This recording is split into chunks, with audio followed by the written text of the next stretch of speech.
ಇದೊಂದು ವಿಚಿತ್ರ ಘಟನೆ. ಆಕೆ ತನ್ನ ಕಟ್ಕೊಂಡವನು ತನ್ನನ್ನು ಚೆನ್ನಾಗಿ ನೋಡ್ಕೊಳ್ತಾನೆ, ಎಲ್ಲ ಆಪತ್ತುಗಳಿಂದ ರಕ್ಷಣೆ ಮಾಡ್ತಾನೆ ಅಂತ ನಂಬಿ ಬಂದಿದ್ದಳು.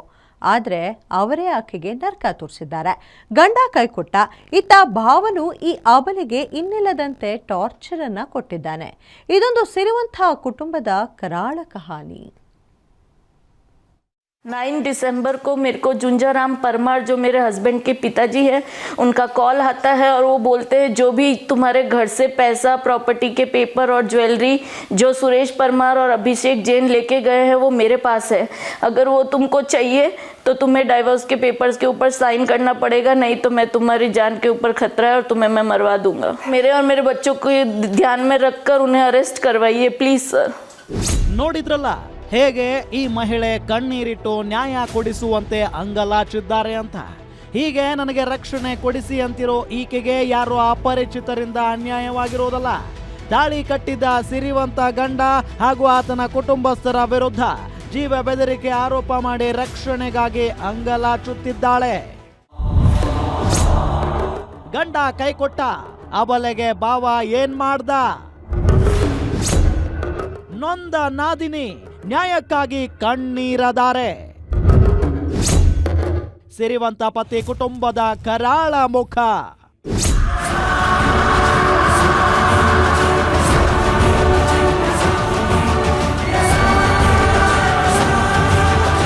ಈ ಮಹಿಳೆಯ ಹೆಸರು ಮಧುಬಾಲ ಅಂತ.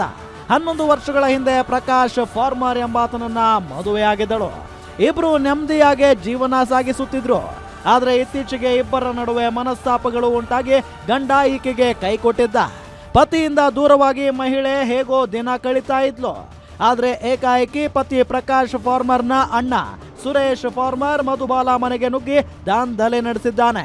ಸುರೇಶ್ ಹಾಗೂ ಈತನ ಸ್ನೇಹಿತ ಅಭಿಷೇಕ್ ಜೈನ್ ಮಧುಬಾಲ ಮೇಲೆ ಮನಸೋ ಇಚ್ಛೆ ಹಲ್ಲೆ ನಡೆಸಿ ತೊಡೆಗೆ ಬಲವಾದ ಪೆಟ್ಟು ನೀಡಿ ದೌರ್ಜನ್ಯ ಎಸಗಿದ್ದಾರೆ. ಸಾಲದಕ್ಕೆ ಮನೆಯಲ್ಲಿದ್ದ ಚಿನ್ನವನ್ನೆಲ್ಲ ಕದ್ದು ಪರಾರಿಯಾಗಿದ್ದಾರಂತೆ. ಈ ಸಂಬಂಧ ಮಾದನಾಯಕನಹಳ್ಳಿ ಪೊಲೀಸ್ ಠಾಣೆಯಲ್ಲಿ ಮಹಿಳೆ ದೂರು ದಾಖಲಿಸಿ ನ್ಯಾಯಕ್ಕಾಗಿ ಮನವಿ ಮಾಡಿದ್ದಾರೆ.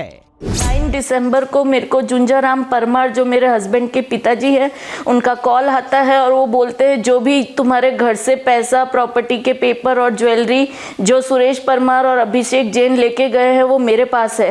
अगर वो तुमको चाहिए तो तुम्हें डाइवोर्स के पेपर्स के ऊपर साइन करना पड़ेगा, नहीं तो मैं तुम्हारी जान के ऊपर खतरा है और तुम्हें मैं मरवा दूंगा। ब्लैकमेल कर रहे हो मुझे बार बार फोन करके।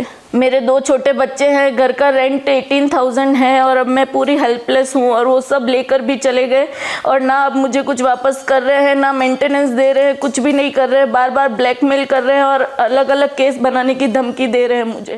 ಇಷ್ಟಕ್ಕೆ ಮಧುಬಾಲಾಗೆ ಸಂಕಷ್ಟ ಅಂತ್ಯವಾಗಲಿಲ್ಲ. ಈಕೆಯ ಮಾವ ಜುಂಜಾರಾಮ್ ಮತ್ತು ಸುರೇಶ್ ಫಾರ್ಮರ್ ನಿರಂತರವಾಗಿ ಜೀವ ಬೆದರಿಕೆ ಹಾಕುತ್ತಿದ್ದಾರೆ. ಚಿನ್ನ ಬೇಕಾದ್ರೆ ಡಿವೋರ್ಸ್ ಪೇಪರ್ ಮೇಲೆ ಸಹಿ ಹಾಕಬೇಕು, ಇಲ್ಲವಾದ್ರೆ ಬೆಂಗಳೂರಿನಲ್ಲಿ ಜೀವನ ಮಾಡೋಕೆ ಬಿಡಲ್ಲ, ನಿನ್ನ ಮಾನ ಮರ್ಯಾದೆ ಹರಾಜಾಗ್ತೀವಿ ಅಂತೆಲ್ಲ ಟಾರ್ಚರ್ ಕೊಡ್ತಿದ್ದಾರಂತೆ. ಮಹಿಳೆಯು ನ್ಯಾಯಕ್ಕಾಗಿ ಗೃಹ ಇಲಾಖೆ, ರಾಜ್ಯ ಮಹಿಳಾ ಆಯೋಗ ಹಾಗೂ ರಾಜ್ಯ ಮಾನವ ಹಕ್ಕುಗಳ ಆಯೋಗದ ಮೊರೆ ಹೋಗಿದ್ದಾರೆ.